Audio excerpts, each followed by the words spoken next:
Hello hello hello.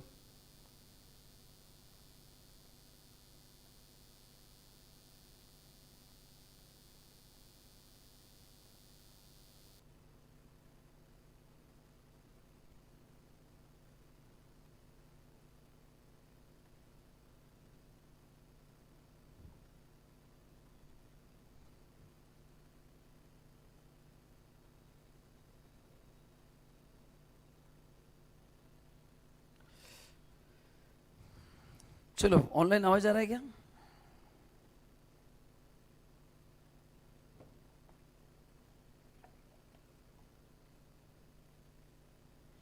Praveen, आवाज आ रहा है?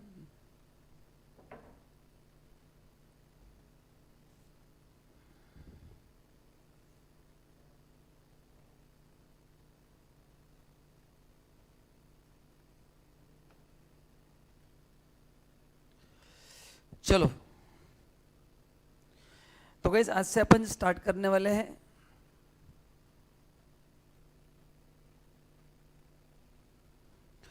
चलो, सो हाय एवरीवन गाइस, आज से अपन स्टार्ट करने जा रहे हैं कैश फ्लो स्टेटमेंट, जिसके अपन दो क्वेश्चंस करेंगे। आज एक करेंगे और कल एक करेंगे।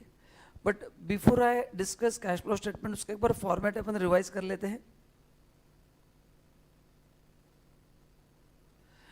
ये फॉर्मेट अपन फॉलो करने जाने वाले हैं।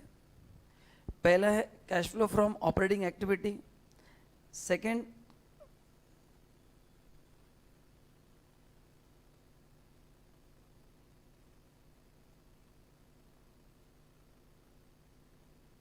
सेकेंड है इन्वेस्टमेंट एक्टिविटी एंड थर्ड है फाइनेंसिंग एक्टिविटी। बराबर है? तो पहले अपन डिस्कस करते हैं cash flow before, cash flow from operating activity. एक बार फॉर्मेट डिस्कस करते हैं, फिर क्वेश्चन सॉल्व करते हैं। तो सबसे पहले आपको चाहिए net profit before tax and extraordinary items. तो ये क्वेश्चन में दिया जाएगा, नहीं दिया तो P&L अकाउंट बना के ढूंढना पड़ता है। ठीक है? उसके बाद ऐड, अपने को कैश फ्लो चाहिए, तो जो नॉन कैश एक्सपेंसेस है, okay, add non cash and non operating expenses which have already been debited to P&L account. अच्छा, नॉन कैश क्यों ऐड कर रहे हैं अपन? Because we want cash flow. Non cash मतलब डेप्रिसिएशन, डेप्रिसिएशन में cash flow नहीं होता है, इसलिए उसको ऐड करना है। एंड नॉन ऑपरेटिंग को क्यों ऐड करना है?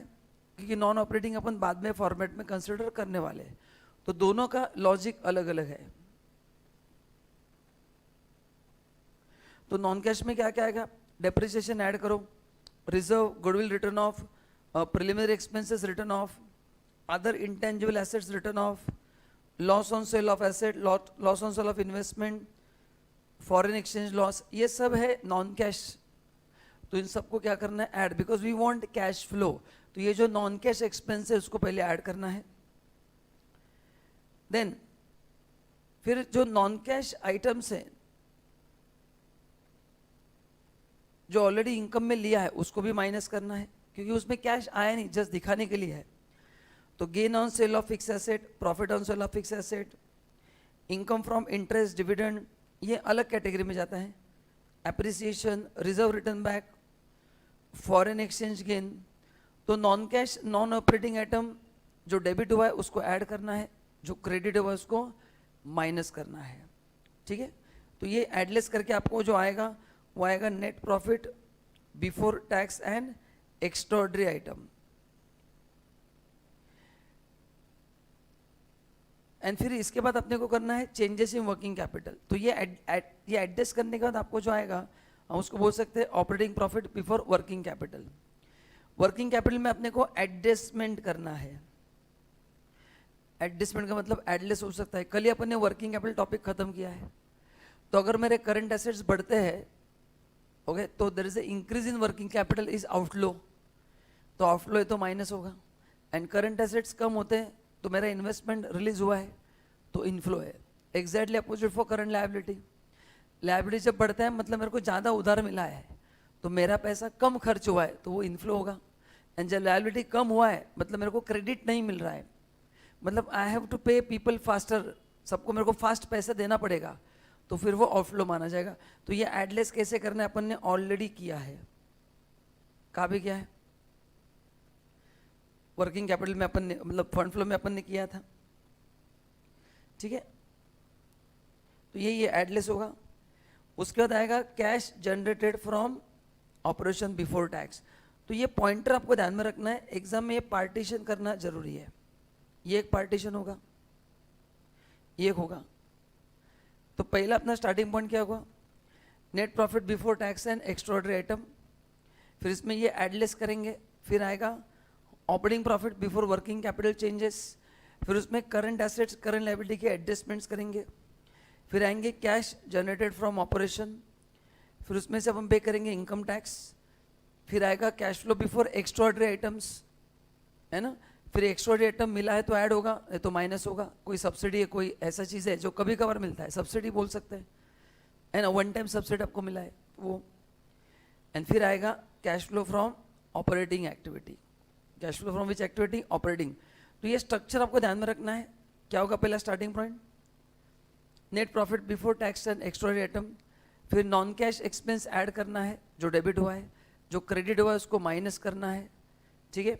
उसके बाद क्या आएगा, operating profit before working capital changes, फिर changes in current assets current liability को एडजस्ट करना है, फिर आएगा cash generated from operation before tax, फिर इनकम टैक्स माइनस करो, इज इक्वल टू आएगा cash flow before extraordinary items, उसको एडजस्ट करके net cash flow from financing operating activity. तो एटलीस्ट जितना मैंने हाईलाइट किया है ना उतना तो एग्जाम में आपको लिखना है। क्या क्या लिखना है, net profit before extraordinary item and ये तीन, ये चार एटलीस्ट फॉर्मेट में आना जरूरी है, ठीक है। यही थोड़ा डिफिकल्ट पार्ट है।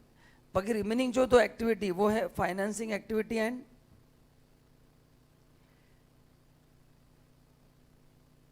इन्वेस्टिंग एक्टिविटी, जो अपन ने कल ही देखा था, वापस बताता हूं। इन्वेस्टिंग एक्टिविटी में क्या क्या आएगा बोलो, सिंपल। इन्वेस्टिंग एक्टिविटी में क्या आएगा, sale of asset is inflow and purchase of asset is outflow, उतना ही आएगा। एंड फाइनेंसिंग में issue of share capital is inflow, redemption of preference capital is outflow, तो उसका आएगा वहां पे। प्लस उसके ऊपर जो इंटरेस्ट पे किया है, डिविडेंड पे किया, वो भी यहीं पे आएगा, वो ऊपर नहीं आएगा, वो फाइनेंसिंग कॉस्ट है तो वो भी यहाँ पे आएगा, ठीक है। एंड फिर उसको टैली कैसे करना है मैं आपको बताता हूँ। ये तीनों एक्टिविटी का एडलेस करना है, उसमें ओपनिंग ऐड करना है, कैश का बैलेंस, उसका टोटल अगर क्लोजिंग से मैच होगा तो अपना क्वेश्चन क्या है, करेक्ट है, ठीक है। तो ये बेसिक स्ट्रक्चर मैंने बता दिया है एंड अपन भी क्वेश्चन सॉल्व करेंगे तो और मजा आएगा, ठीक है। तो एक फॉर्मेट का रिवीजन लिया है।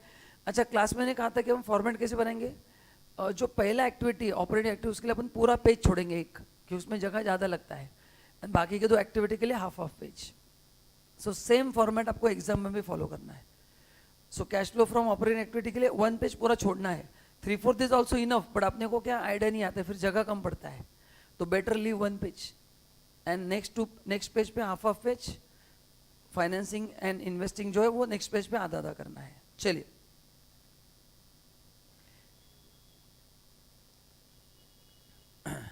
from the following balance sheet and information prepare cash flow statement of Rian Limited for the year 31st March 23। अभी यहाँ पे बैलेंस शीट दिया है अपने को 2002-2003 का, लायबिलिटीज दी है एंड एसेट्स दिए है, ठीक है। अभी ये अलाइन बराबर हुआ है, कल के ऐसा कुछ गड़बड़ नहीं है तो कोई प्रॉब्लम नहीं। पहले क्या करना है मैंने कहा था, पहले फॉर्मेट बना सकते हैं, उसके बाद जहाँ जहाँ पे एडजस्टमेंट है अपने को क्या करना पड़ेगा, लेजर अकाउंट बनाने पड़ेंगे। तो पीस ऑफ लैंड, तो कहाँ कहाँ पे एडजस्टमेंट है टिक करते जाओ। तो लैंड एंड बिल्डिंग को एडजस्टमेंट है, उसके बाद प्लांट को एडजस्टमेंट है, इन्वेस्टमेंट को भी एडजस्टमेंट है, ये अलग एडजस्टमेंट है। डिविडेंड मतलब यहाँ पे हो गया, वॉलंटरी सेपरेशन कॉस्ट, ठीक है, मतलब वीआरएस होता है ना वो ऐसा। इनकम टैक्स लायबिलिटी का एडजस्टमेंट दिया तो इसको टिक करूंगा मैं। नीचे जो जो इन्फॉर्मेशन उसको पहले टिक करना है, कैसे करना है बाद में देखेंगे। एंड डेप्रिसिएशन प्लांट पे चार्ज किया बट लैंड एंड बिल्डिंग पे चार्ज नहीं किया, ठीक है, उसको अपने टिक करके रखा है। तो ये अकाउंट तो बनने वाले हैं, कौन से 5, provision for tax, propose dividend, land, plant and machinery, investment and voluntary payment VRS. तो ये 6 अकाउंट तो बनने वाले हैं, ये 6 अकाउंट तो बनने ही वाले हैं, ठीक है। चलो पहले अपन फॉर्मेट लेते हैं एंड फिर देखते हैं उसको और कौन सा अकाउंट बनाना पड़ते हैं वो भी देखते हैं अपन। चलिए, तो पहले टेक रोलिंग गिवरिंग cash flow statement of Riyan limited, इसके लिए एक पेज छोड़ना है।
ये कौन सा होगा पहला एक्टिविटी?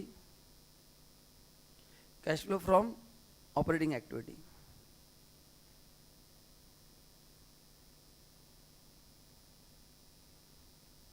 एटलीस्ट क्लास के नोट्स है क्या तुम्हारे पास? क्यों? हाँ, लेकिन फिर तुम्हारा रिवीजन नोट्स कैसे क्वेश्चन समझेंगे?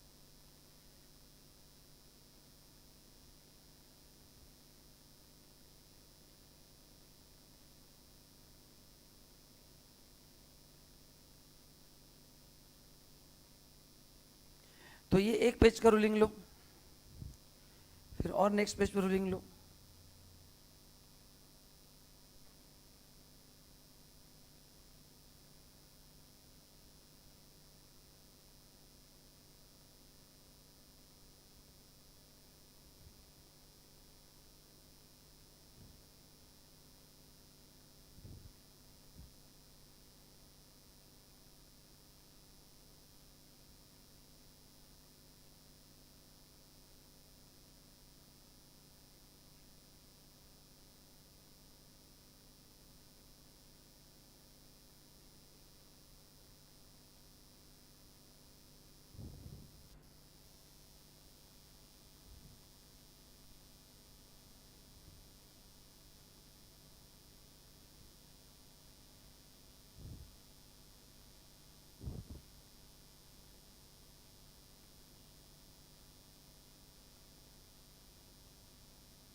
हो गया रूलिंग ऑनलाइन?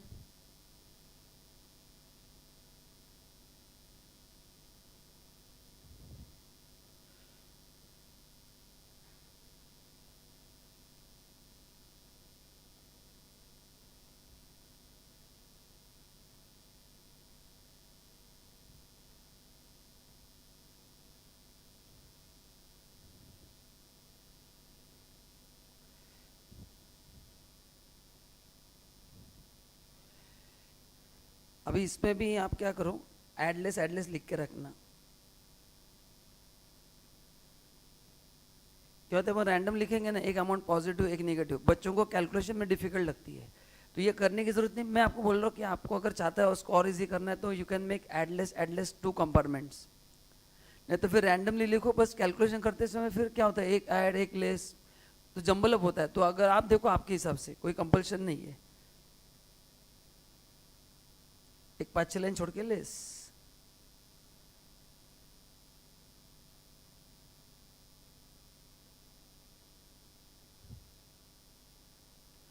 चलो रेडी क्या ऑनलाइन हो गया फॉर्मेट? तो 2 पेज का रूलिंग हो गया। फर्स्ट पेज पूरा cash flow from operating activity, ठीक है, ओके। नाउ अभी सब लोग ध्यान दो एक बार, रिवाइजन लेते हो वापस। Cash flow from operating activity में मेरे को स्टार्टिंग पॉइंट क्या चाहिए? Net operating profit before tax and extraordinary items, बराबर है ना? हाँ, ये हेडिंग चाहिए। उसके बाद अपन क्या करेंगे, non cash non operating items जो डेबिट हुआ है वो ऐड करेंगे, जो क्रेडिट हुआ है वो माइनस करेंगे। फिर सेकंड आएगा operating profit before working capital changes, फिर उसमें वर्किंग कैपिटल चेंजेस एडलेस करके आएगा cash flow from operations before tax, and फिर टैक्स माइनस करके आपको आंसर आएगा। तो 3-4 इसमें भी पार्टीशन आने वाले हैं, ठीक है। तो लिखो स्टार्टिंग पॉइंट हेडिंग लिखो, ये लिखो लिखो पहले पार्ट में net profit before tax and extraordinary items लिखो जरा, net profit before tax and extraordinary items.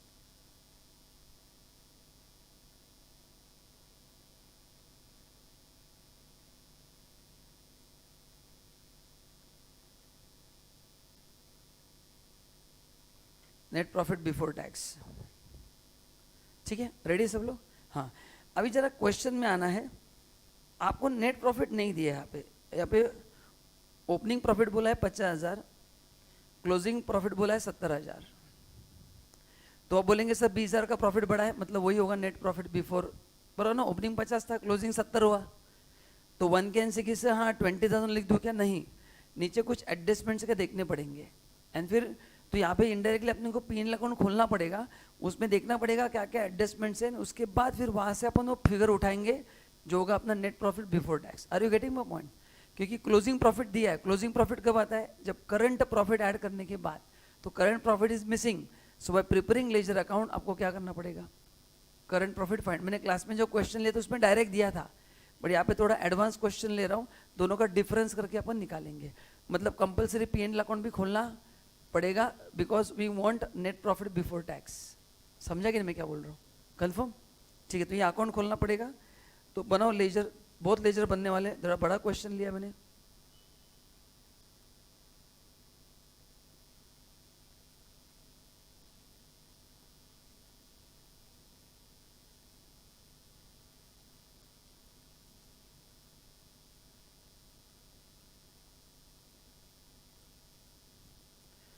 To balance carried down 70,000,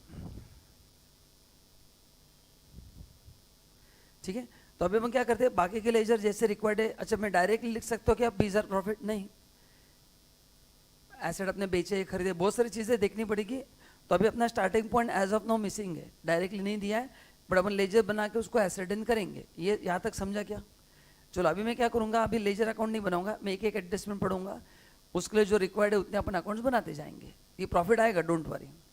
मैं डायरेक्ट लिखूँ तो गलत हो सकता है। चलिए पहला एडजस्टमेंट देखो क्या है। A piece of land has been sold, मतलब लैंड के लिए एडजस्टमेंट है। तो चलो लैंड बिल्डिंग का लेजर बनाओ, ओपनिंग बैलेंस लिखो। अच्छा इसमें देखो दोस्तों, ये 2002-2003 दिया, ऐसे दिया है। मैंने आपको क्लास में कहा था कि बच्चों को लगता है कि पहला कॉलम मतलब ओपनिंग एंड दूसरा का मतलब क्लोजिंग। ये मैंने बराबर उल्टा क्वेश्चन लिया है। मैंने कहा था आपको, फाइनल में भी ऐसा क्वेश्चन आया था। नहीं तो नॉर्मली बच्चों को क्या लगता है, हाँ फर्स्ट कॉलम मतलब ओपनिंग, तो बोलो फर्स्ट कॉलम ओपनिंग है या लास्ट कॉलम? हाँ, first column is closing, last column is opening. तो इसलिए 50 तो करो, लिखो टू बैलेंस ब्रॉट डाउन, लिखो 2 लाख, लिखो लेजर बनाओ। To balance brought down 2 lakh, by balance carried down 1.5 lakh. थोड़ा ज़्यादा एडजस्टमेंट है, 7 लाइन छोड़ना, थोड़ा 2-4 एडजस्टमेंट है, तो leave at least 7 to 8 lines for this account. Opening balance 2 lakh, closing 1.5 lakh. मैं भी बनाता हूँ अभी ledger account.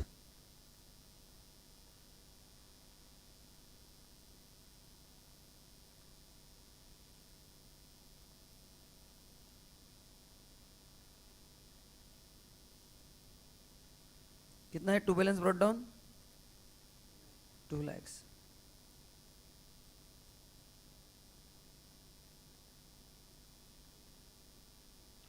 By balance carried down 1,50,000। Online हो गया? रिप्लाई करो सब लोग फटाफट। चलिए अभी बढ़ते हैं एडजस्टमेंट एंड फिर बाकी चीज़ देखते क्या करना है। आइए देखो ध्यान दो, पहला adjustment, a piece of land has been sold for 1,50,000, cost 120 है, मतलब 30,000 का प्रॉफिट हुआ है। And the balance land was revaluated, मतलब बाकी के जो लैंड का जो बैलेंस है वो रिवैल्यूएशन से आया है।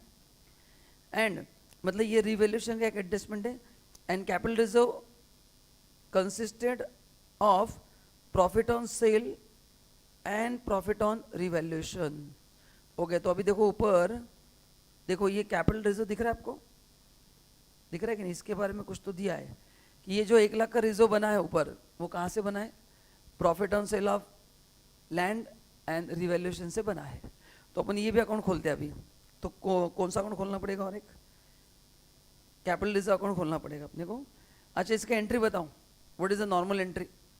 1 20 का एसेट 1 50 में बेचा, so bank account debit 150 to P&L 30,000 profit हुआ है। And to asset land and building 1,20,000, बराबर है क्या? चलो जर्नल एंट्री पास करते फिर। एंट्री ऐसे आपको लिखने की जरूरत नहीं, जस्ट बता रहा हूं मैं, एग्जाम में इतना टाइम नहीं मिलेगा। तो बैंक में कितना पैसा आया? 1,50,000, उसमें से फायदा कितना हुआ? 30,000। बढ़िया, फायदा P&L में ट्रांसफर किया है या कैपिटल रिजर्व में डाला है उन्होंने? इसमें कैपिटल रिजर्व में डाला है 30,000 and to land and building account 1,20,000। ये हो गया जर्नल एंट्री। अच्छा, बैंक डेबिट हुआ है, सेल ऑफ एसेट है, बताओ sale of asset operating activity है, फाइनेंसिंग एक्टिविटी या इन्वेस्टमेंट एक्टिविटी है? इन्वेस्टमेंट एक्टिविटी में आएगा ना। तो पहले जो बैंक डेबिट है वो कहाँ पे आएगा? इन्वेस्टमेंट एक्टिविटी में आएगा। और ये पैसा आ रहा है तो ऐड में आएगा sale of land and building 1,50,000। दूसरा इफेक्ट कैपिटल रिजर्व अकाउंट में आएगा एंड तीसरा effect land and building account में आएगा। तो चलो पहले लिख दो, इन्वेस्टमेंट एक्टिविटी लिखो, सेल ऑफ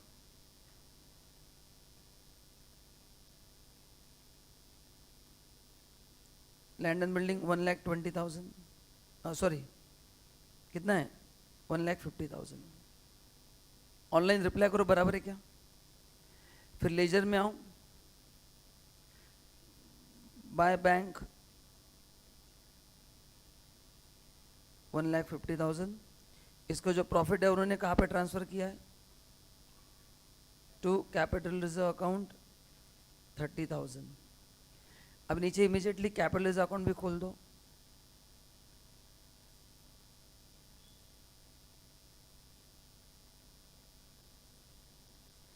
इसका गाइस ओपनिंग बैलेंस नहीं दिया है, क्वेश्चन चेक कर सकते हैं आप। क्लोजिंग बैलेंस दिया है।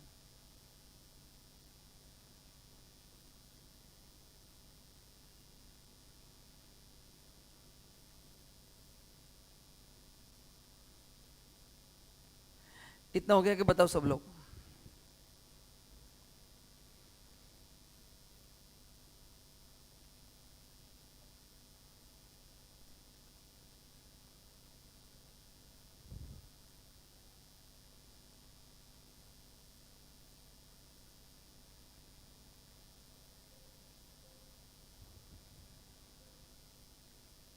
बराबर है क्या?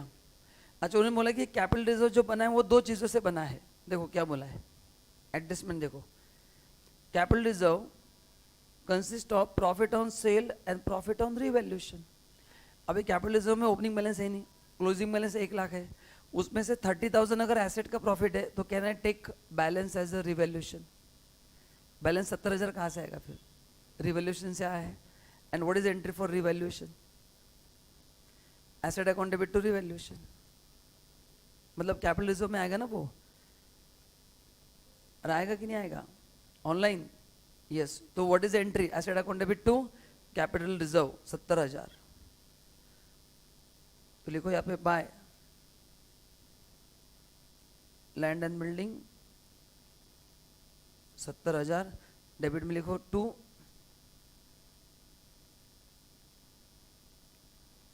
Capital reserve account debit 70,000। बोलो आपको समझा क्या? तो एसेट पे जो 30,000 का फायदा हुआ है वो उन्होंने कैपिटल रिजर्व में ट्रांसफर किया है, इसलिए अपन ने वहां से यहाँ पे लिया। अदरवाइज अपन P&L लिखते हैं, ठीक है।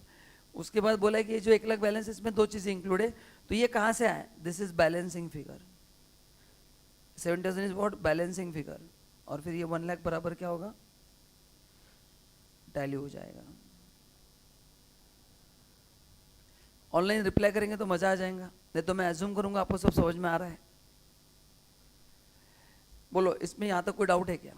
हाँ, घाई नहीं करेंगे, सभी लेजर अपन एंड में क्लोज करेंगे क्योंकि रेटेड बाकी एडजस्टमेंट भी हो सकते हैं। कैपिटलिज्म कैसा मेरे को दिख रहा है वो टैली और इसलिए कर दे। लैंड क्लोज मत करो, आगे जाके सब, जब तक पूरा क्वेश्चन कंप्लीट नहीं होता है घाई नहीं करना है। अच्छा सब इफेक्ट हो गए ना? एक बार चेक करो अपन कुछ भूल तो नहीं गए ना? खाली 1.5 लाख ही आएगा ना? बराबर है ना? अभी ध्यान से सुनना सब लोग, अगर सुनो ध्यान से प्लीज। अगर ये कैपिटलिज्म में ट्रांसफर नहीं करते तो इसको मैं P&L में ट्रांसफर करता। कहाँ पे करता ट्रांसफर? P&L में।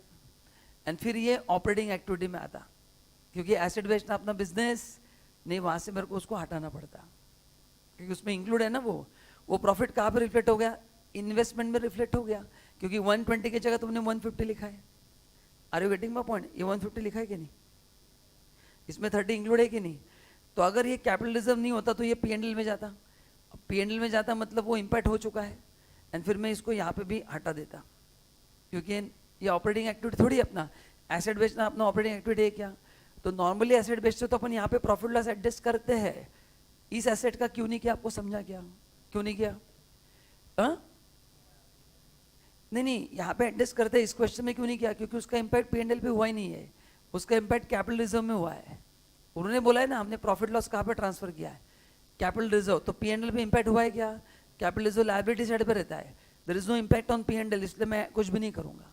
बट ये कैपिटल रिजर्व नहीं होता तो फिर ये P&L में प्रॉफिट जुड़ा हुआ है, ये नॉन ऑपरेटिंग इनकम है, इसको मैं हटा देता।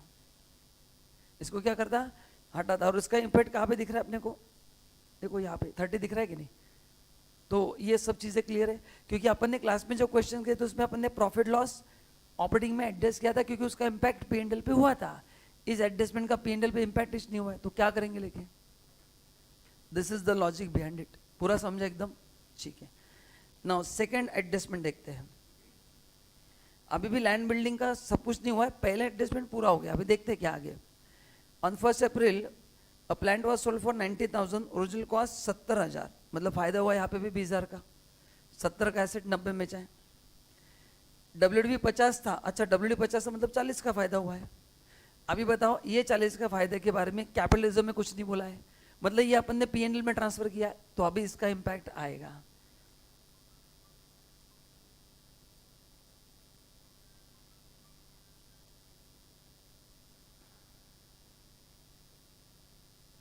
अभी इस पे इम्पैक्ट आएगा, आएगा कि नहीं आएगा? क्योंकि हाँ आपको समझा? ठीक है। और क्या है? Debenture worth ₹1 lakh was issued at par and consideration for a plant of 4.5 acquired, मतलब अपन ने नया लैंड खरीदा है जिसके लिए 1 लाख के डिबेंचर इश्यू किए। ठीक है, अपन एक एक करके करते हैं। तो पहले 50,000 का एंट्री करते हैं। क्या एंट्री होगा? Bank account debit 90,000, to P&L account 40,000, to plant 50,000, क्योंकि WDV 50,000 है। बराबर है? चलो तो मैं फॉर योर अंडरस्टैंडिंग में एंट्री लिख रहा हूं, एग्जाम में नहीं लिखना है। बैंक में कितना पैसा है?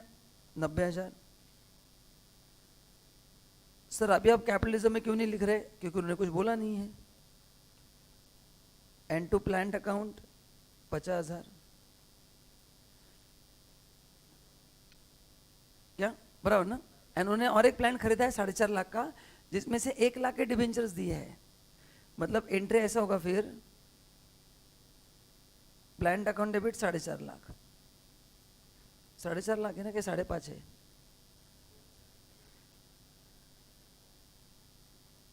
4.5 है, हाँ बराबर है। अभी इसमें से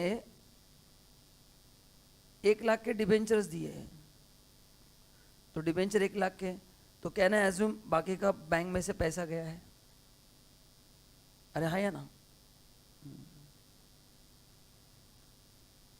तो ये बैलेंसिंग फिगर है,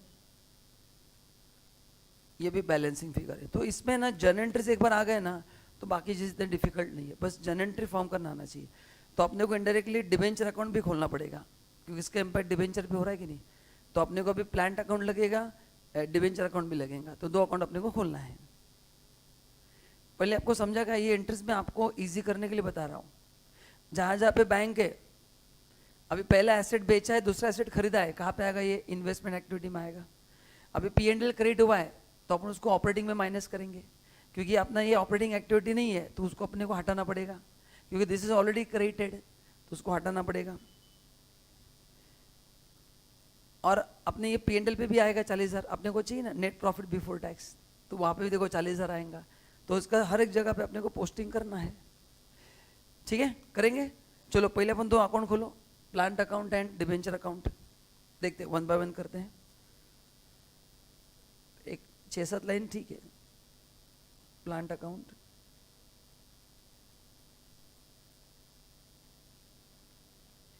एंड दूसरा डिबेंचर अकाउंट।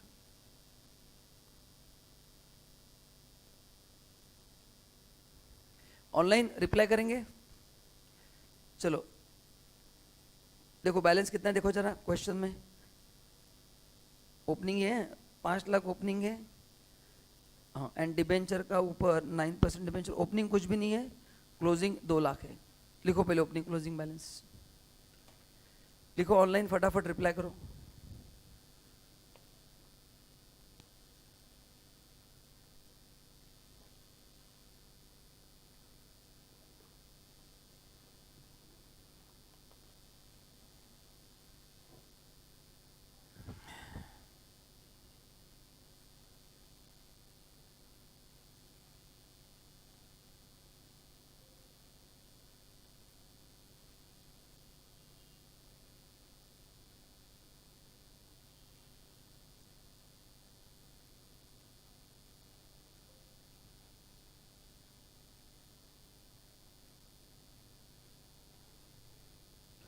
चलो ready?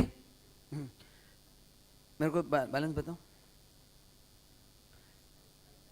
To balance brought down 5 lakh, by balance carried down कितना लिखा आपने? 65। Debenture by balance brought down 0, to balance carried down 2 lakh. चलो तो पहले एंट्री क्या होगा? बैंक अकाउंट डेबिट ना 90,000, तो कहाँ पे लिखूँ? Is it investment activity? बेचा तो पैसा आएगा ना, हाँ, तो इन्वेस्टमेंट में लिखो सेल ऑफ प्लांट 90,000।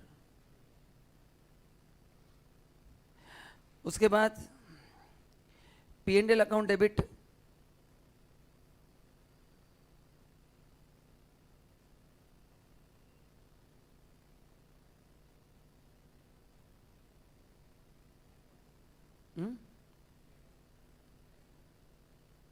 ऑनलाइन हो गया। नाउ अभी P&L में अपने को ओपनिंग 50 और 70 दिया है, प्रपोज डिविडेंड दिया है, जनरल रिजर्व भी दिया है। अभी P&L को कैसे प्रिपेयर करना मैं आपके लिए सोच रहा हूँ।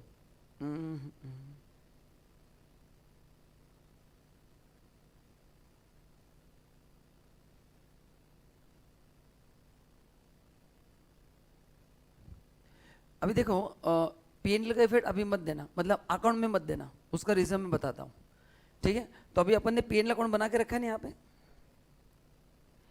इसमें मत लिखना, उसका लॉजिक मैं आपको एक थोड़ी देर में बताता हूँ, just give me some time. But इसका इम्पैक्ट कहाँ पे होगा? बोलो कहाँ पे होगा इसका इम्पैक्ट? हाँ,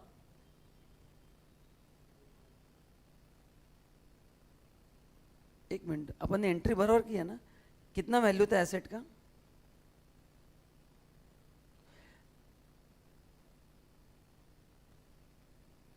WDV 50 था ना, ठीक है। हाँ 40,000 प्रॉफिट है ना, तो यहाँ पे आएगा ना वो, माइनस होगा ना यहाँ से वो। अरे हाँ या ना? और कौन सा प्रॉफिट था क्या? और कोई प्रॉफिट नहीं ना? लैंड एंड बिल्डिंग तो अपन ने एडजस्ट कर दिया ना, तो ये 40 का एंट्री आएगा। और प्लांट के क्रेडिट में लिख दिया क्या आपने? तो ये आप लिखो पहले, by P&L account, by bank account,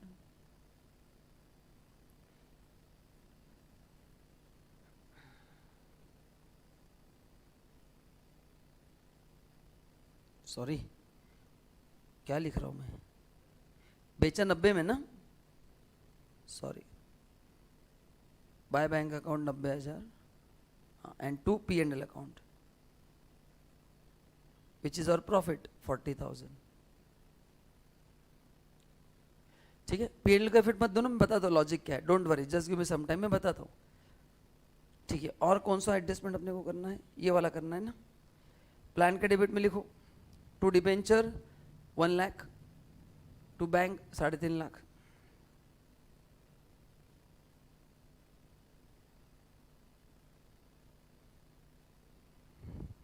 कर सकते दूसरा जर्नल एंट्री क्या आएगा प्लान के डेबिट में? To debenture 1 lakh, to bank 3.5 lakh.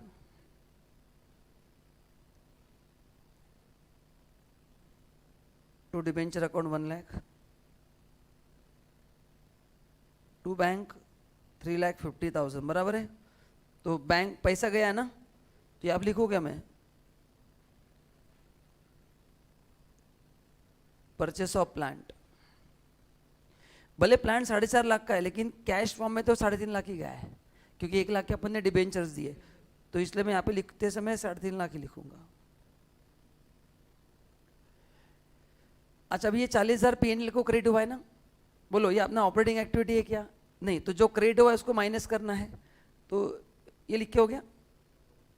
तो यहाँ पे थोड़ा एक जगह छोड़ के लिखो, लेस, यहाँ पे ऐड के लिए जगह छोड़ दो, एक 5 लाइन, यहाँ पे लेस लिखो, profit on sale of plant 40,000।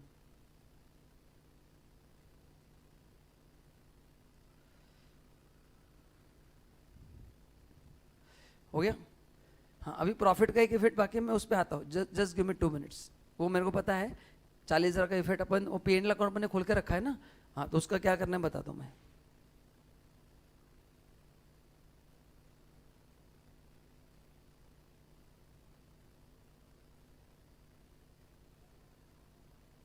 हाँ अभी सुनो, ये P&L में रिकॉर्ड क्यों नहीं करना है मैं बता रहा हूँ, अकाउंट खोलने के बाद भी।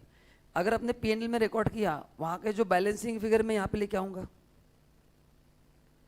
और नीचे से वापस 40 माइनस होगा, तो इफेक्ट नलीफाई हो जाएगा। वहाँ पे मैं ऐड करूँगा और यहाँ पे क्या करूँगा, हाँ, तो अपने को प्रॉफिट कौन सा चाहिए? बिफोर टैक्स, तो ये 40 ऑलरेडी इसमें ऐड बैक होने वाला है, तो वापस उधर लिखेंगे तो नलीफाई हो जाएगा। आप समझ में क्या बोल रहा हूँ?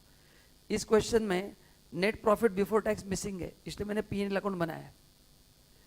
तो उसका जो बैलेंसिंग फिगर वो यहाँ पे आएगा, अगर उसमें ये रिकॉर्ड करूँगा तो 2 बार रिकॉर्ड होगा, ये वहाँ पे ऐड होगा और यहाँ पे नलीफाई होगा, तो कुछ इफेक्ट ही नहीं आएगा, इसलिए उसको मैं अलग से कंसिडर नहीं करूँगा उस अकाउंट में। और वो भी बताता हूँ, एक 5 मिनट दो, जब मैं P&L क्लोज करके अमाउंट लेके आऊँगा ना यहाँ पे, आपको वापस लॉजिक बताता हूँ। तो यहाँ तक एक ही एडजस्टमेंट बाकी है, क्या है बाकी बोलो? ये 40 उस P&L में अपन ने क्यों नहीं लिखा? अदर देन दैट सब क्लियर है क्या? हाँ, वो होल्ड करके रखना, मैं आता हूँ उस पर। चलो, तो एक बार चेक कर लेते, ये 40 अपन ने लिख दिया बराबर, ये बराबर हो गया ना, कुछ मिस नहीं होना अपने से, ये भी बराबर हो गया। अच्छा, डिबेंचर में आओ, डिबेंचर अकाउंट खोला है ना अपन ने, लिखो बाय प्लांट अकाउंट 1 लाख। अब इसका मतलब बचे डिबेंचर इशू होंगे कि नहीं होंगे? ओपनिंग डिबेंचर जीरो था, 1 लाख के एसेट्स को दिए, तो बचा हुआ 1 लाख क्या हो, इशू होगा ना। और अपन ने क्वेश्चन पढ़ लिया है, कभी कभी प्रीमियम भी रहता है, देखो जरा एडजस्टमेंट प्रीमियम है क्या कुछ डिबेंचर्स का? प्रीमियम वगैरह कुछ भी नहीं दिया है, मतलब एट पारिच है। तो देखो बाय बैंक, मतलब ये भी अकाउंट टैली हो जाएगा।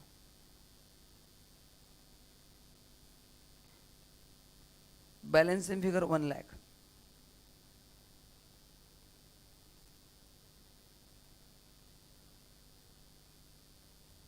तो इश्यू ऑफ डिबेंचर कहाँ पे आएगा? फाइनेंसिंग एक्टिविटी में आएगा, और पैसा आ रहा है तो लिखो फाइनेंसिंग एक्टिविटी में issue of debenture.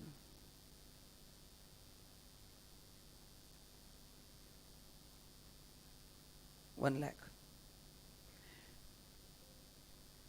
Actually 2 lakh के, बट 1 लाख के मशीन के अगेंस्ट है ना, उसमें कैश नहीं आएगा, इसलिए 1 लाख लिख रहा हूं। तो other than P&L I think perfect. हाँ चलो आगे बढ़ते हैं। ऑनलाइन हो गया तुम्हारा? हो गया लिख के? आइए नेक्स्ट एडजस्टमेंट देखो। Part of investment cost 50,000 sold for 70,000। तो bank account debit 70,000 plus plant account अपने खोला चाहिए ना ऑलरेडी। पार्ट ऑफ इन्वेस्टमेंट, तो इन्वेस्टमेंट अकाउंट खोलो पहले। इन्वेस्टमेंट का लिखो opening balance 80,000, closing balance 50,000। Account खोलो इन्वेस्टमेंट का, ये रहा बैलेंस स्क्रीन पे, खोलो अकाउंट इन्वेस्टमेंट का। To balance brought down 80,000, by balance carried down 50,000।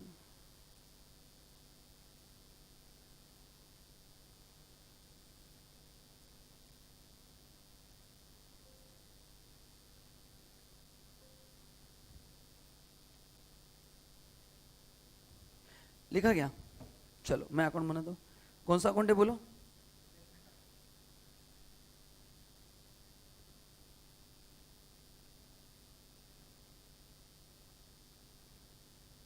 To balance brought down कितना है? बाय बैलेंस कैरेट डाउन हाँ कितने बेचा है? 70।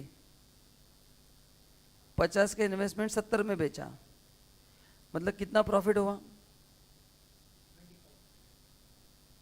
मतलब ये P&L क्रेडिट में जा चुका है, तो आपने को इसको क्या करना पड़ेगा? हटाना पड़ेगा। जैसे अपन ने ऊपर हटाया ना, कौन सा? ये वाला। जैसे प्लान का एडजस्टमेंट वैसे ये भी करना पड़ेगा। सो 20,000 हटा दो उसको।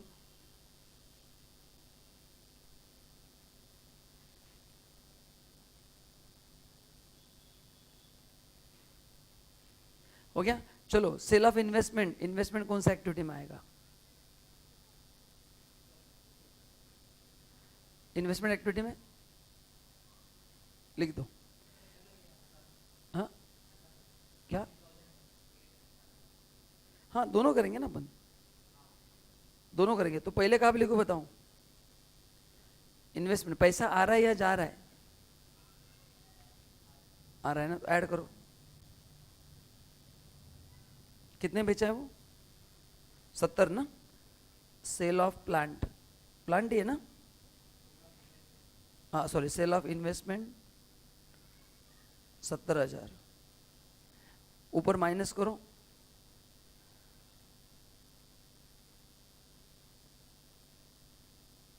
प्रॉफिट ऑन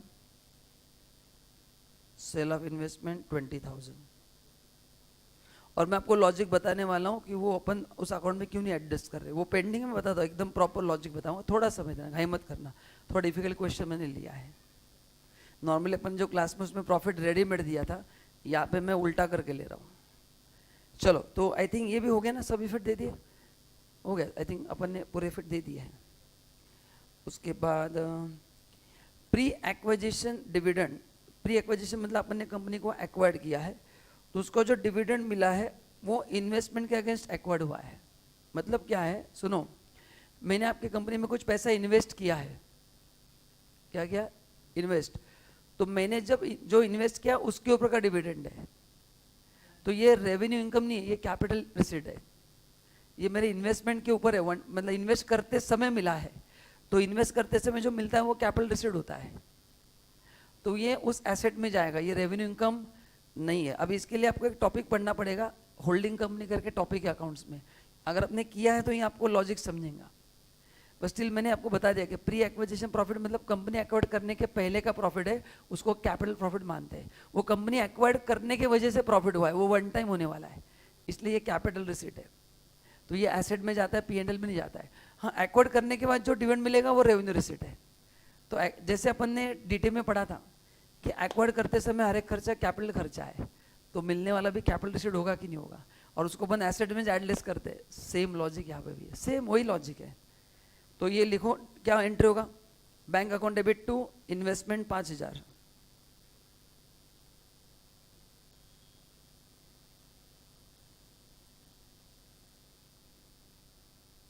लिखो इन्वेस्टमेंट में लिखो 5000,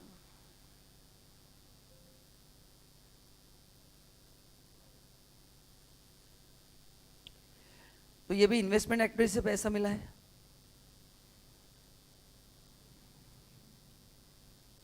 डिविडेंड ऑन इन्वेस्टमेंट 5000 हो गया।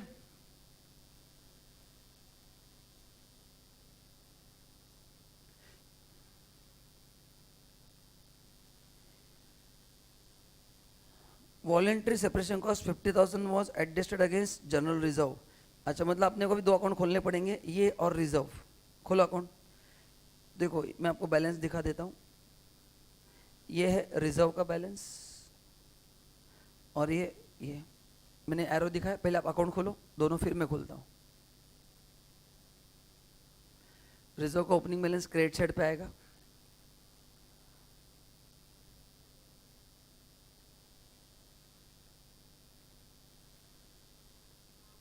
ऑनलाइन हो गया।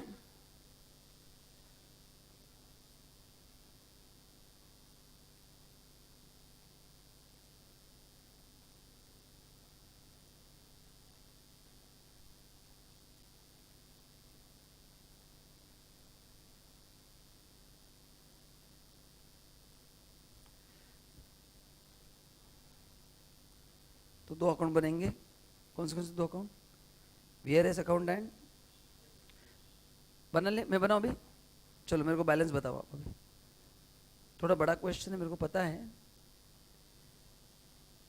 बट वो मेरे को एक ही क्वेश्चन में मैक्सिमम एडजस्टमेंट कवर करना था। बोलो, general reserve account by balance brought down कितना है, 2 balance carried down. Second, separation expense account,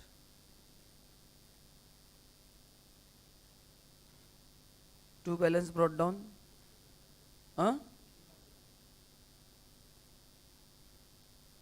by balance carried down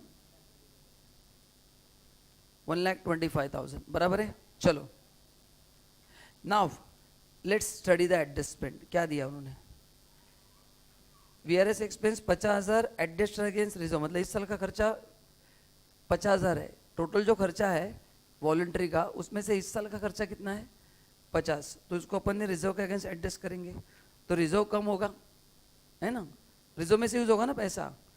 तो रिजर्व में डेबिट में लिखो 2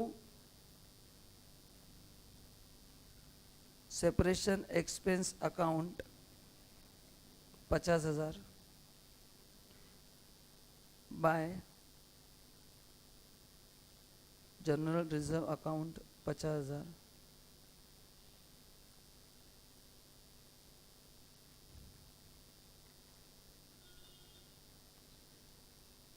अभी डिफरेंस जो है वो टू बैंक मानेंगे, इतना इस साल भी खर्चा हुआ है सेपरेशन का, है ना। क्लोज कर दो, बराबर ना, खर्चा ज्यादा हुआ है ना, ये एसेट भी लिखा मतलब खर्चा है वो। To bank account balancing figure 1,10,000।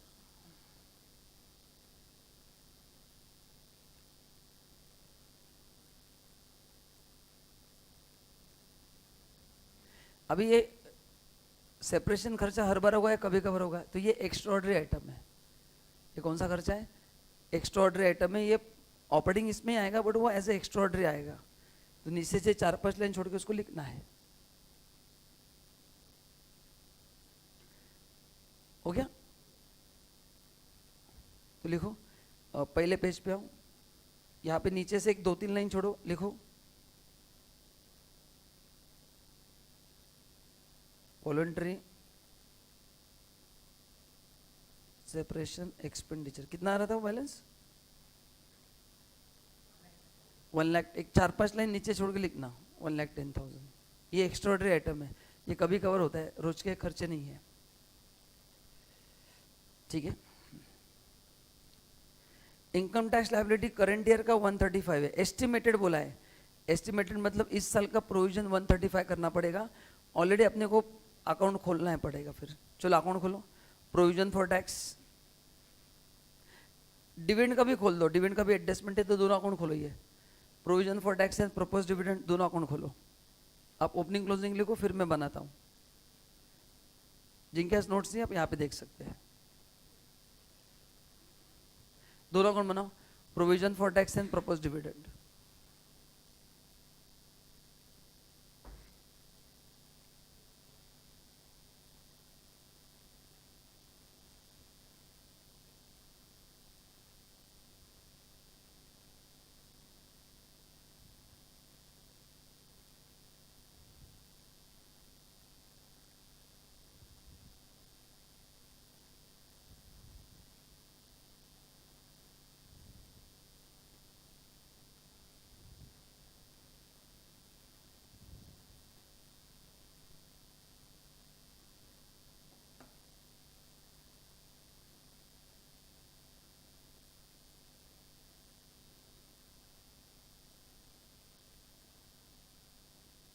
हो गया 60-95 60-90।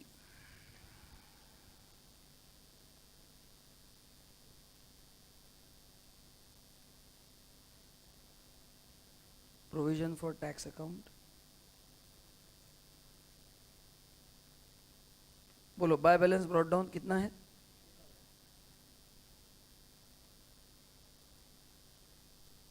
To balance carried down, then propose dividend account,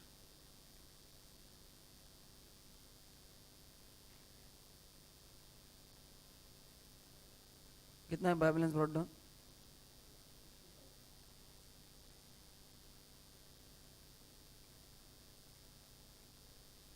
and to balance carried down. चलो अभी इस साल का उन्होंने क्या बोला है, इस साल का प्रोविजन करना है 135। तो what is entry? PNL account debit to provision.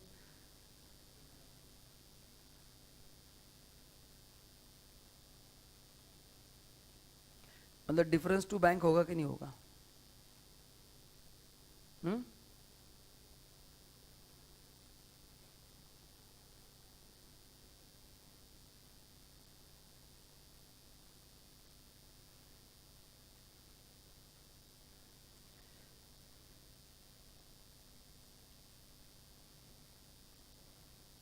Balancing figure जरा बताओ कितना है?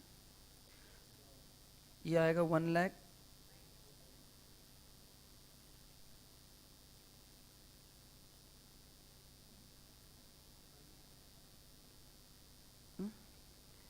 तो इनकम टैक्स पेड अपने स्टेटमेंट में लास्ट में आएगा ना, income tax paid 1 lakh.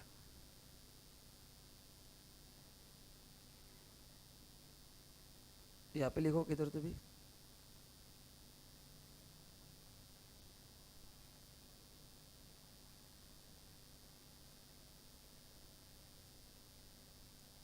One lakh ना।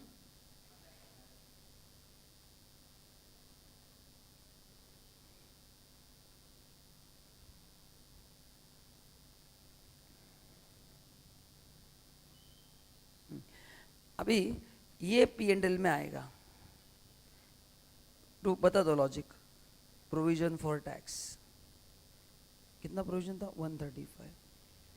बाकी चीजें क्यों नहीं आएंगी? क्योंकि बाकी चीजों को अपन यहाँ पे एडजस्ट कर रहे हैं। बाकी चीजों जिसका इम्पैक्ट हो अपन यहाँ पे एडजस्ट कर रहे हैं, वहां पे लिया तो फिर वो नलीफाई हो जाएगा। लेकिन बताओ प्रोविजन फॉर टैक्स यहाँ पे आएगा क्या? नहीं। प्रपोज जो यहाँ पे आएगा क्या? नहीं आएगा। इसलिए उसको वहां पे एडजस्ट करना है। हाँ, तो P&L में कौन से एडजस्टमेंट करना है जो यहाँ पे अपन कवर नहीं कर रहे, इसलिए वो आएगा, इसलिए ये अपन ने नहीं लिया। अभी लॉजिक ये अगर मैं वहाँ पे लेता तो नलीफाई हो जाता, इम्पैक्ट दिखता नहीं, वो एक ही चीज़ दो जगह पे रिकॉर्ड हो जाता, इसलिए हम इसको इधर रिकॉर्ड करेंगे। बट रिजर्व वगैरह यहाँ पे आते हैं क्या, एक जगह में तो इफेक्ट देना जरूरी कि नहीं, इसलिए रिजर्व को लिखेंगे। इवन प्रपोज डिविडेंड भी वहाँ पे आएगा। बस लिखो फिर यहाँ पे, अभी डिविडेंड का कर दो, ये लिखा आपने पी एंड एल में, लिखो पी एंड एल में प्रोविजन फॉर टैक्स 135।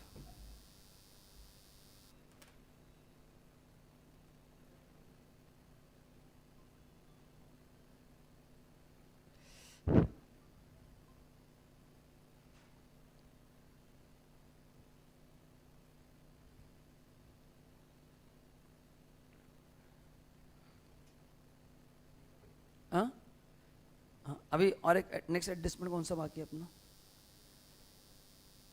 अरे एक रह गया ना, एक रह गया मेरे से, डायरेक्टर ने 15% डिविडेंड प्रपोज किया फॉर करंट ईयर। ओके, तो देखो कितना है शेयर कैपिटल ओपनिंग, नहीं डिविडेंड तो एट एंड ऑफ दे दिया जाएगा, तो 6 लाख का 15% कितना आएगा, 90,000। कितना आएगा, 90,000। तो ये भी इस साल का प्रोविजन होगा ना, प्रपोज क्या मतलब देना पड़ेगा ना। हाँ, तो लिखो यहाँ पे भी by P and L account,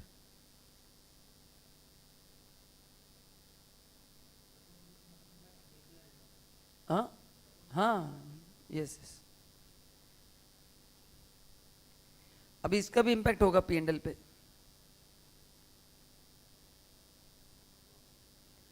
क्योंकि ये अपन ऑपरेटिंग स्टेटमेंट में एडजस्ट नहीं करेंगे, और यहाँ पे डिफरेंस होगा टू बैंक।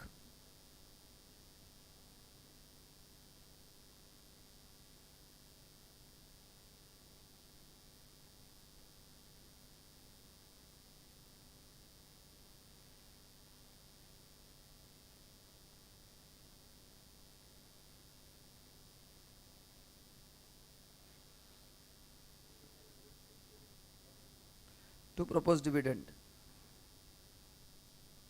किधर गया पी एंड एल, हाँ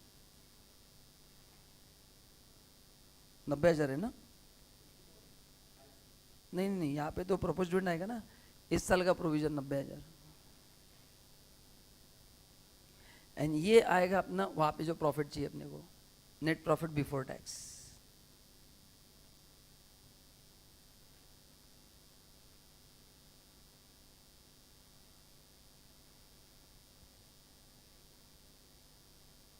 ये वहाँ पे आएगा 135 plus 90,000 plus 70,000 295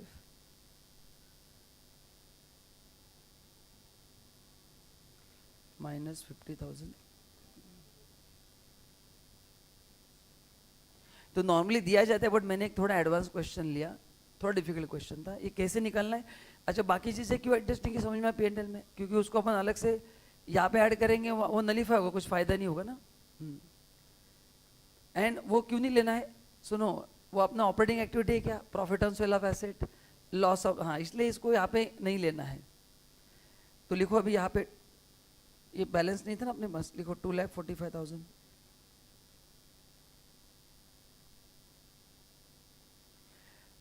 plus dividend paid, लिखो, लिख दो कितना डिविडेंड पेड फाइनेंसिंग में, कितना आया था अपना बैलेंस डिविडेंड का, 60,000, 60। तो लिखो फाइनेंसिंग एक्टिविटी में 60 नहीं ना, हाँ 60 है, 60 या 90 है, 60,000 है।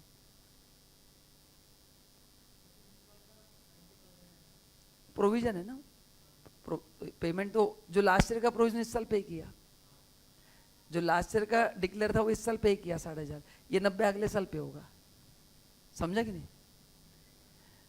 तो ये लास्ट ईयर का अपन ने भी पेमेंट किया है, हो गया डिविडेंड का भी। चलो देखते हैं अपन, वापस घाई नहीं करेंगे। Depreciation of 15% has been written off from the plan, plan को डेप्रिसिएशन चार्ज किया है, बट लैंड एंड बिल्डिंग पे चार्ज नहीं हुआ है। आइए जरा लैंड एंड बिल्डिंग लेजर अपन ने खोला है ना,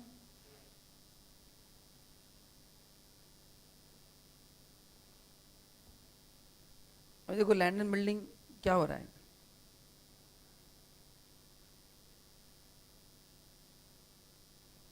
बोलो व्हाट इज द स्थिति, टैली हो गया ना ऑलरेडी अकाउंट, टैली हो गया ना अकाउंट।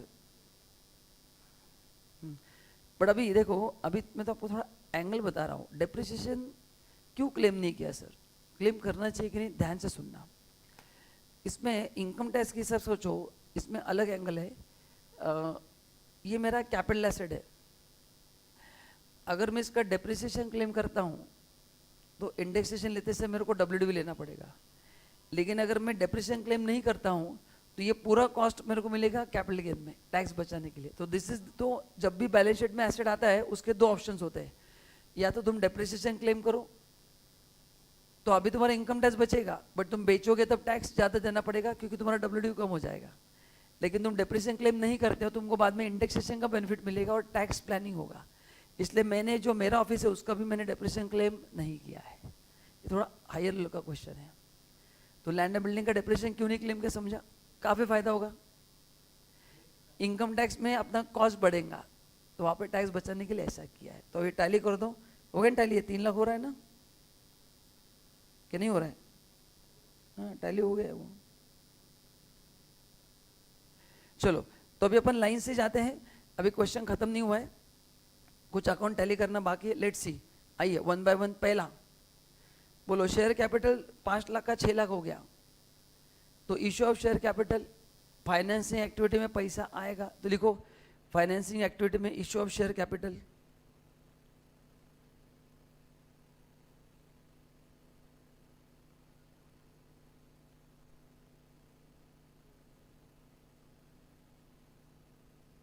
एक लाख हो गया।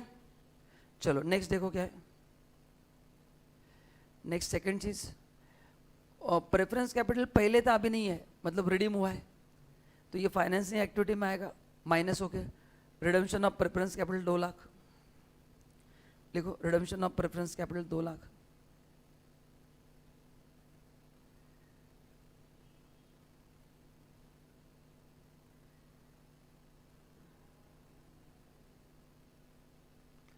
Redemption of preference capital 2 lakh. तो लाइन से जाना है, फिर एंड में एक एक अकाउंट क्लोज करना है, घाई नहीं करना है, कि कभी कभी इंटरलिंक एडजस्टमेंट्स होते हैं। कैपिटल रिडम्पशन जो अपन ने 1 लाख टैली कर दिया, चेक करना, वो 3070 लिख के टैली कर दिया अपन ने, हो गया ना, कैपिटल रिजर्व को टैली हो गया अपना, और उसमें कुछ इम्पैक्ट नहीं हुआ है। जर्नल रिजर्व भी टैली हो गया अपना, क्या नहीं किया अपन ने, क्या बाकी है, टैली हो रहा है या नहीं?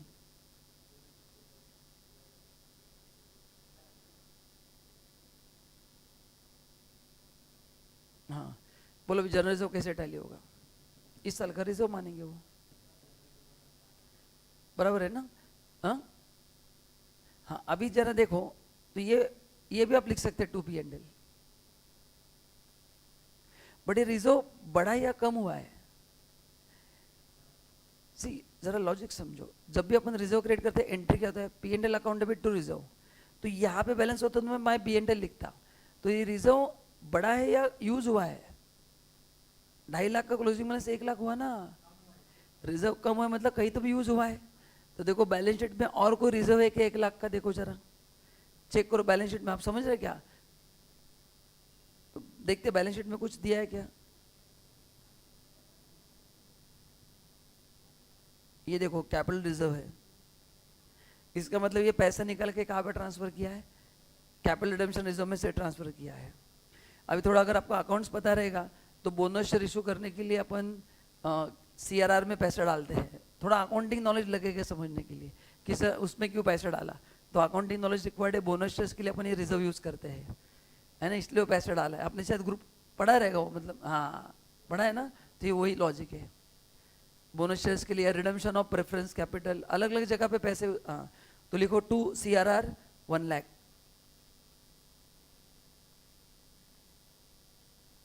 2 CRR 1 लाख, तो ये भी टैली हो गया। खेल समाप्त इसका।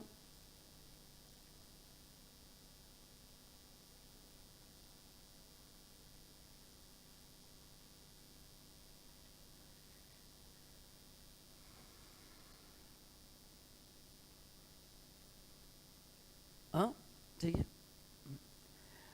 तो आई थिंक ये भी डन हो गया। P&L अकाउंट तो अपन ने सेटल कर दिया। डिबेंचर अकाउंट अपन ने टैली कर दिया, देखो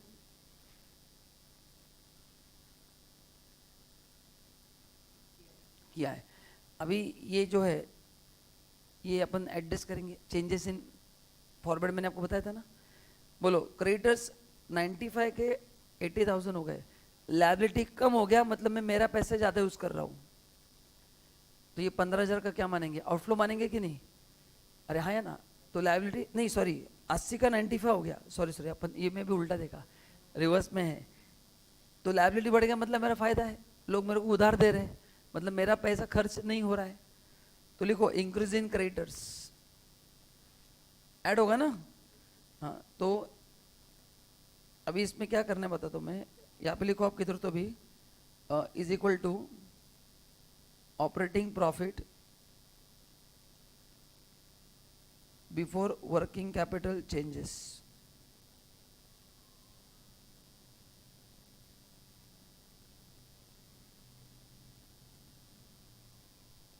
यानी आप लिखूंगा मैं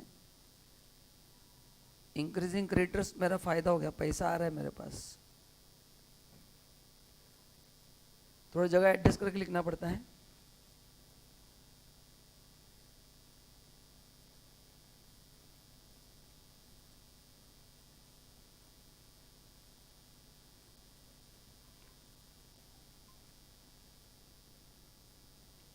हो गया?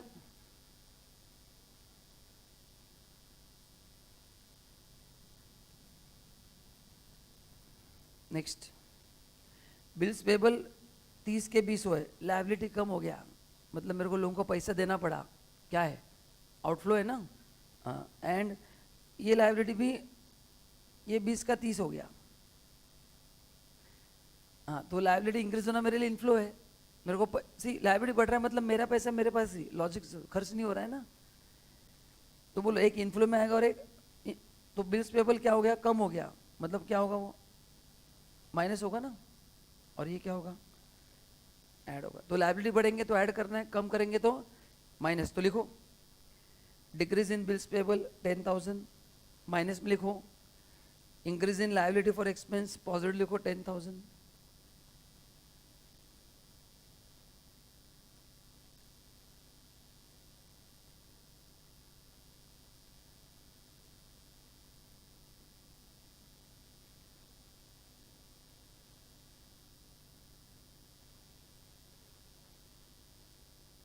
हो गया?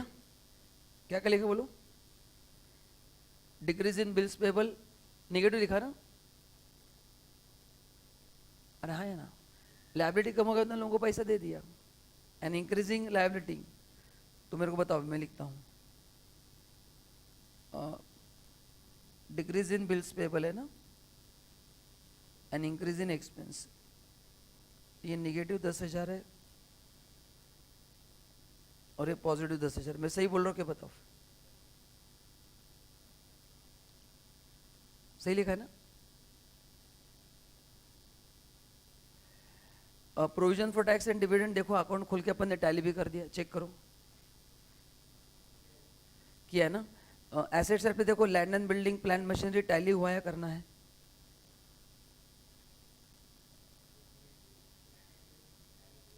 हुआ है प्लांट एंड मशीनरी,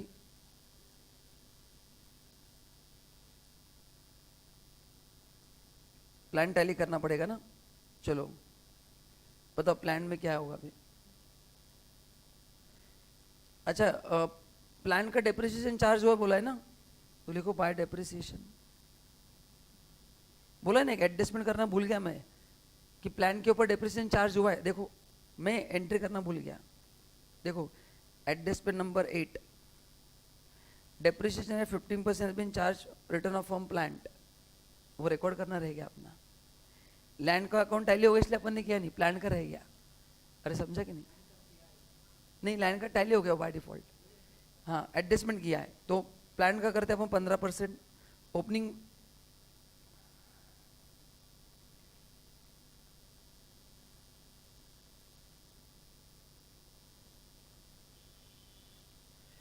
तो लिखो कितना है 15% है ना। अभी कितने का जमीन बाकी बताओ पहले। वो ओपनिंग कितना था लैंड प्लांट? 5 लाख था।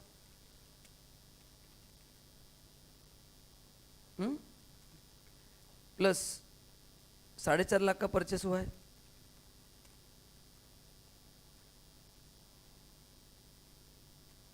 तो ये आ गया 9,50,000। और बेचा कितने का अपन ने?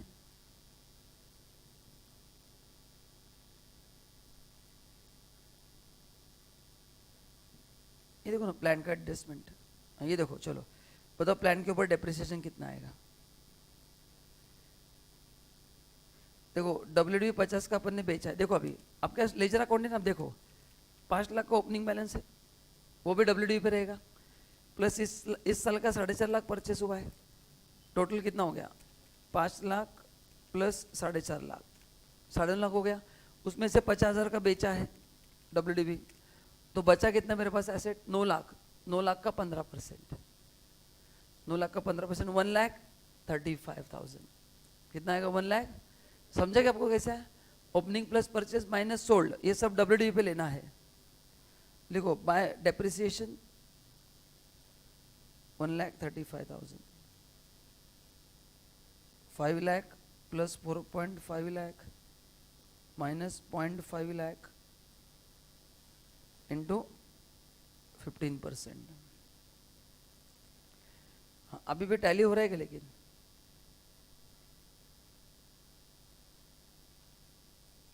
क्लोजिंग बैलेंस कितना दिया है?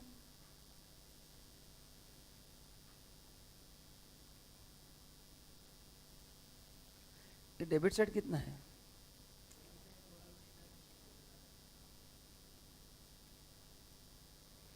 और फिर ये क्या वापस सेल मानेंगे क्या अपन? एक काम करते, ठहरो जरा, एक मिनट, एसेट साइड एक बार चेक कर लेते यार, कुछ टोटल में तो गड़बड़ नहीं ना। जरा एक काम करो ना, यहाँ पे गड़बड़ है। ये 15 लाख टोटल नहीं रहेगा, ये अमाउंट कुछ अलग रहेगा, मेरे हिसाब से गलत है। जरा चेक करो टोटल बराबर है क्या? 15 लाख, 1,50,000, 165, 50,000, 95,000, 65,000, 175, 65,000, 10,000। हाँ गलत है, ये 9 लाख ही टोटल है।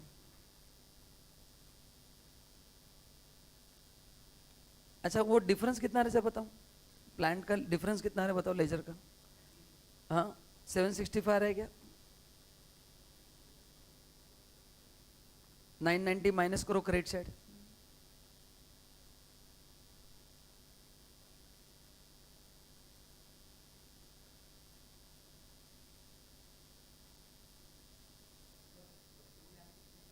नहीं ना, डेबिट साइड पे कितना है दोस्त? 990 है ना प्लांट में। और P&L का नहीं, तुम प्लांट अकाउंट में डेबिट कितना है? 990 है ना।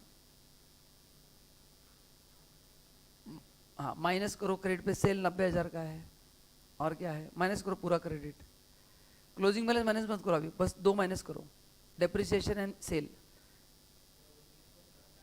हाँ बराबर है, ये 7 है, ये 7 के तो बराबर टैली हो रहा है। ये मिस्टेक है, दिस मेरे को डाउट आया था आज। ये 7 लाख है। अभी आप क्लोजिंग बैलेंस लिखो, यहाँ पे मेक इट 765।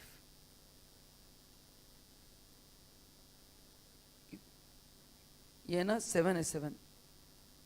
अभी अभी टैली हो गया देखो, कोई मैंने जादू नहीं किया, मैंने बैलेंस शीट का टोटल लिया, उसमें डिफरेंस निकला, कुछ भी एडजस्टमेंट नहीं है, इट्स अ सिली मिस्टेक। हो रहा टैली अभी? चलो प्लान टैली हो गया, आगे आगे बोलो। इन्वेस्टमेंट अकाउंट देखो टैली हो गया क्या? क्या करना बाकी है? चलो इन्वेस्टमेंट अकाउंट में आ जाते हैं अपन।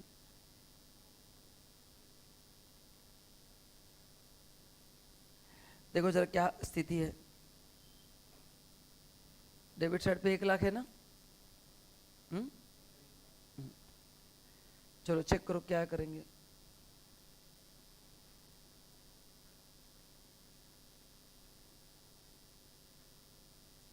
क्रेडिट साइड ज़्यादा है शायद, है ना? तो एसेट बढ़े मतलब परचेस हुआ है, बराबर ना? टू बैंक परचेस हुआ है, बैलेंसिंग फिगर। तो इन्वेस्टमेंट परचेस मतलब ये इन्वेस्टमेंट एक्टिविटी में आउटफ्लो होगा, पैसा जा रहा है बाहर। हो गया? वहां पे लिखो इन्वेस्टमेंट एक्टिविटी में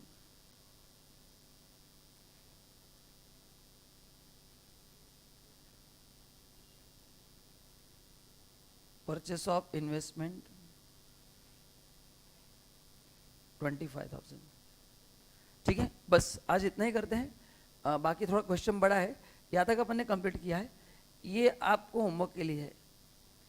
ये करंट एसेट्स में ऐड लेस अपने को ऑपरेटिंग एक्टिविटी में आपको लिखना है, ऐड होगा या लेस होगा। टैली मत करना, बाकी अपन सब यहाँ पे चेक करके मैं बताऊंगा क्या करना है। तो इतना रिवाइज कर लो, क्योंकि अपन लगभग 80 मिनट से क्वेश्चन सॉल्व कर रहे हैं। तो आज इतना ही करते, इतना रिवाइज करो। बहुत जरा हेवी क्वेश्चन था, हाँ ज़्यादा ही हेवी था ना, हाँ।